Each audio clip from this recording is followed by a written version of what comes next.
Hi everyone, here's the news bard with some interesting developments in the world of politics. Because politics these days is just not the same. It's not a profession, more like a game. You don't need a platform, don't need ideas if instead you can play on deep-seated fears. Forget about policy or some worthy cause and simply whip up the culture wars. You can hide corruption or gross malfeasance by launching attacks on some made-up grievance. Yes, resentments are now very easy to stoke by simply declaring that something is woke. That adjective, seldom hitherto heard, has proven to be an adaptable word. Say something is woke and they'll know that you mean it's weak and pathetic and vaguely obscene, it's perverted and twisted and probably gay, and definitely not the American way. Hijacked from African-American vernacular, the evil rebranding has been truly spectacular. Sleeping Beauty was woke. Was that a bad thing? Should the prince have returned her engagement ring, saying, "Glad you've awakened, but now you're woke and therefore not fit for an upstanding bloke. You're outwardly sweet, innocent and tender, but if we had kids, you'd raise them transgender. Make them demand all their energies green, then introduce them to some drag show queen." Well, I know these claims were all based on fibs, but what should I care, because I'm owning the libs.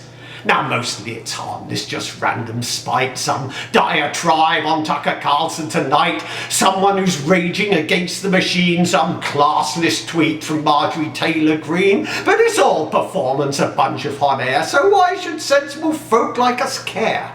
Except there's a state where they did so much more and passed the rules against woke into law.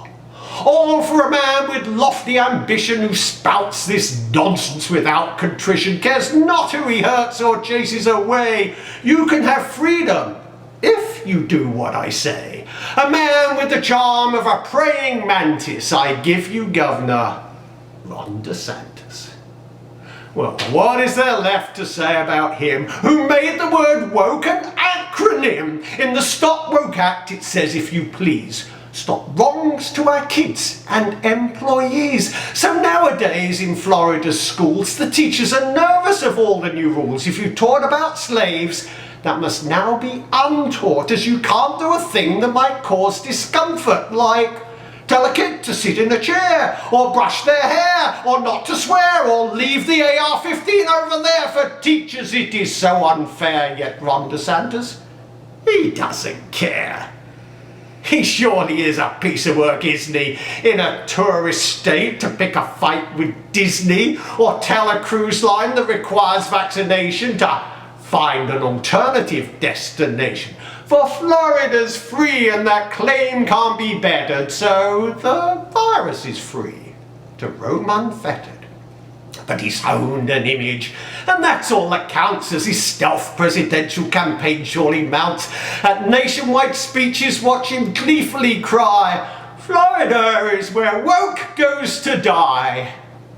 Which brings us full circle to our new favourite word, whose widely claimed meanings are mostly absurd, but now Ron's explaining and he'd never lie, for Florida's where the old go to die. You heard it here first, so all truth be told, when you hear the word woke, it means really, really old. And I hope that clears it all up. Thank you.